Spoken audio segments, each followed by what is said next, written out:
Hey, what's going on YouTube? Today I want to talk about the dungeons that are in Last Epoch and how you should be farming them for specific types of gear that you might need for your build or just in general for any kind of gear that you might need throughout playing the game. Monoliths are great for farming gear, but it's not exactly the only way of farming gear, and also for some specific avenues or specific gear that you may require or need, it might be more effective or efficient to farm the dungeons instead. So in Last Epoch, you'll discover some keys on the ground as you're playing, and there's currently 4 different keys, 5 if you include the of memory key. And these keys are the arena key of memory, the temporal sanctum key, the Soulfire Bastion key, and the Lightless Arbor key. Each dungeon has their own kind of use or use case, and so I'm going to start by going over the arena key and what the arena is. So each dungeon has 4 different tiers, but the arena also has an endless mode.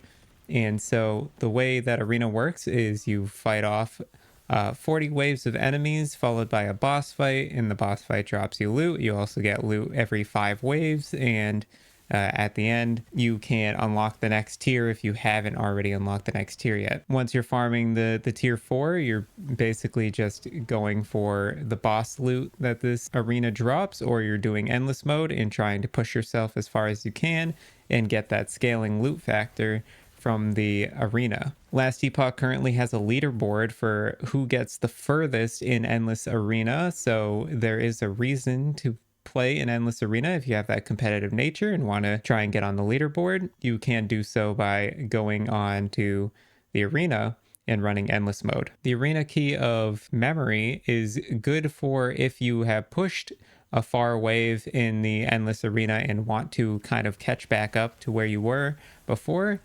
Basically, the arena key of memory allows you to begin with 100 waves already completed, or half the waves completed in your previous arena run rounded to the nearest 10, whichever is higher. So say you have, wave 300, 400, then you use the arena key of memory, it'll start you at wave 200.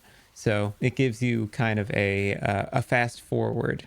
So the arena key of memory does have some decent value, and I would only use them if you're running endless mode. Now, the arena key and the arena key of memory both sell for quite a decent amount of gold. If you check the value of an arena key, it's currently selling at the vendor for 6,500 gold, and the arena key of memory is for 7,250 gold.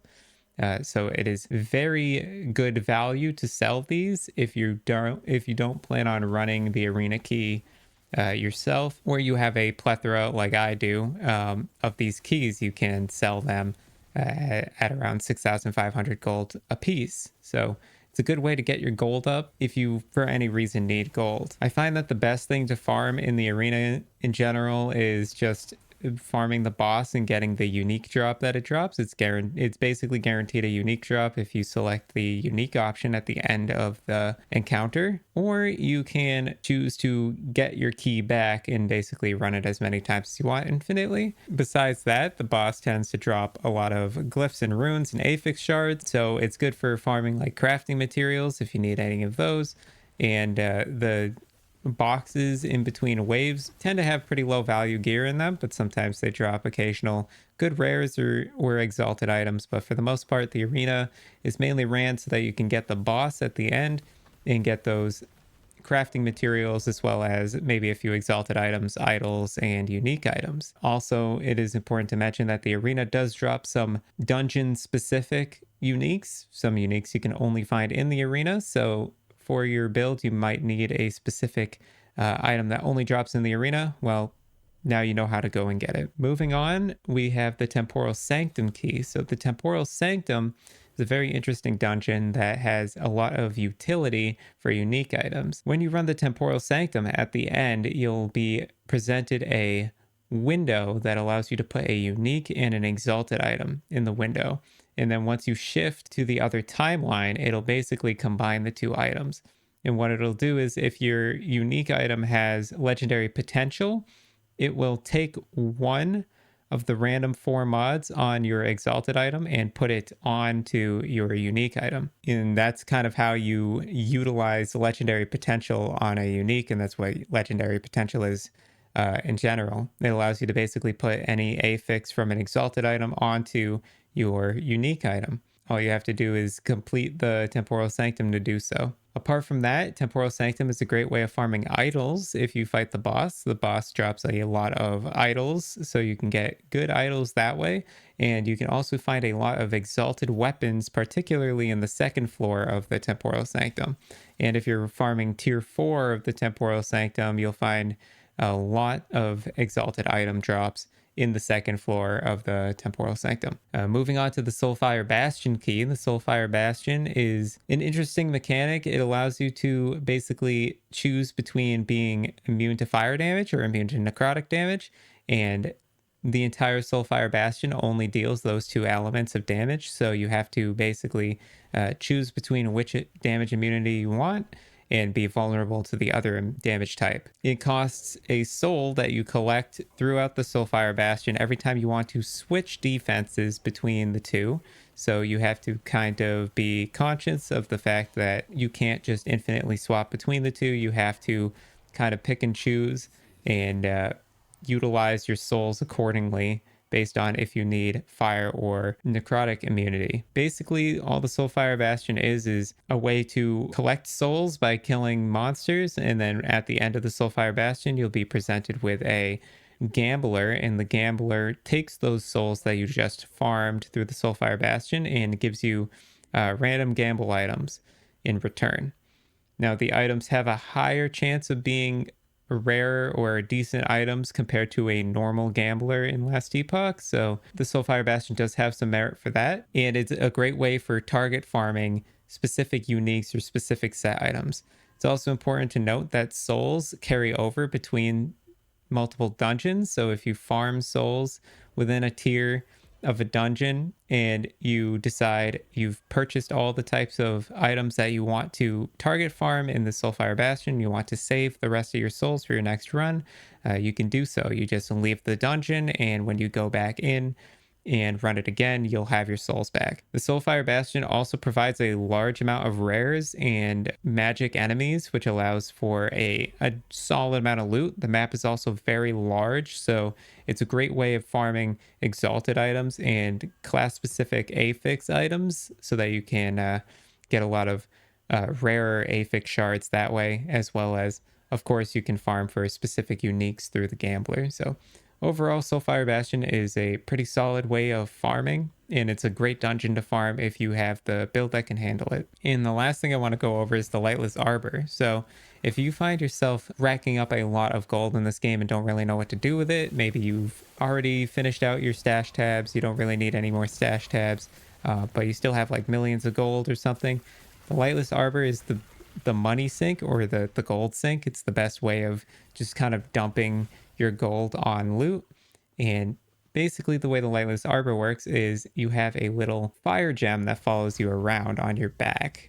And when you kill enemies that are like these weird prism glowing enemies, they recharge the fuel of your shard on your back. Now, if you take damage, your shard will deplete in fuel. Anything that is not within your light radius of the shard will have increased defenses and increased damage. So keeping the light of the shard is important so that you can actually kill enemies within the Lightless Arbor.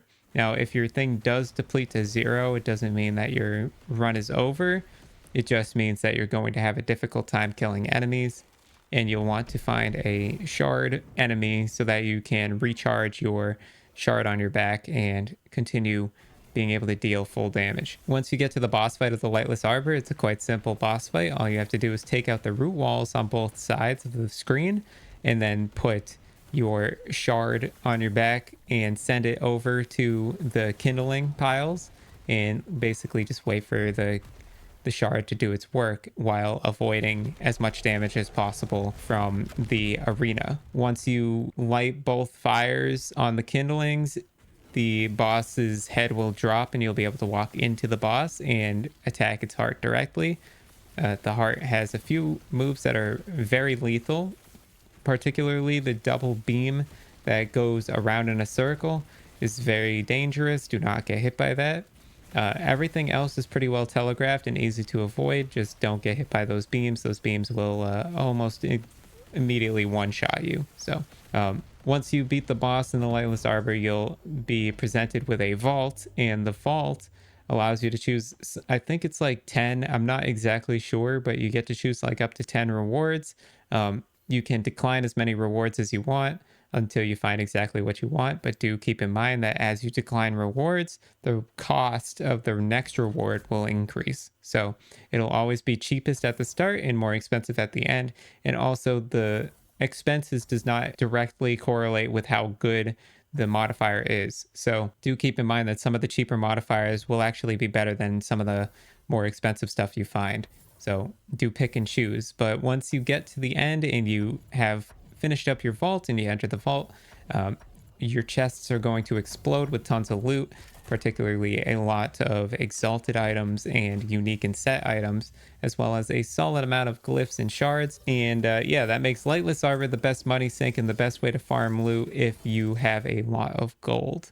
Otherwise, if you don't have a lot of gold, it's a great way for farming a few specific uniques that a lot of builds tend to use, things like Peak of the Mountain, and that's generally it. He drops a few exalted items on kill on the boss, but for the most part, you only want to be running the Lightless Arbor if you have a lot of gold to spare or you're target farming a specific unique he drops. And that kind of wraps it up. Thanks for watching.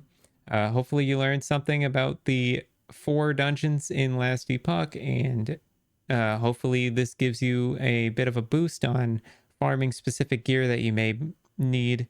And yeah, happy gaming. I'm excited for the release in a couple of days, for the full release of the game, and I will definitely be making more content around some of the release content when that happens. So all right, thanks for watching, and I will see you in the next one. Peace out.